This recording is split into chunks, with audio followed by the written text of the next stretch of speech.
মধ্যপ্রাচ্যের বেশিরভাগ গন্তব্যে পুনরায় স্বাভাবিক সূচিতে ফ্লাইট পরিচালনা করবে বিমান বাংলাদেশ এয়ারলাইন্স। রোববার সংস্থাটির মহাব্যবস্থাপক বুশরা ইসলাম জানিয়েছেন, দুহা, দুবাই ও আবুধাবি ছাড়া মধ্যপ্রাচ্যের অন্যান্য সব গন্তব্যে ফ্লাইট নির্ধারিত সময় অনুযায়ী পরিচালিত হবে।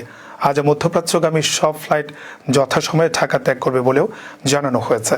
তবে দুহা, দুবাই ও আবুধাবি রুট আপাতত এই সিদ্ধান্তের বাইরে রয়েছে। এদিকে গত ২৮ ফেব্রুয়ারি দিবাগত রাতে অনিবার্য কারণে স্থগিত হওয়া ঢাকা রিয়াদগামী বিজি 339 ফ্লাইট আগামীকাল ২রা মার্চ দুপুর ১টায় রিয়াদের উদ্দেশ্যে ছেড়ে যাবে। সংশ্লিষ্ট যাত্রীদের নির্ধারিত সময়ের অন্তত ৪ ঘণ্টা আগে বিমানবন্দরে উপস্থিত থাকার অনুরোধ জানিয়েছে কর্তৃপক্ষ।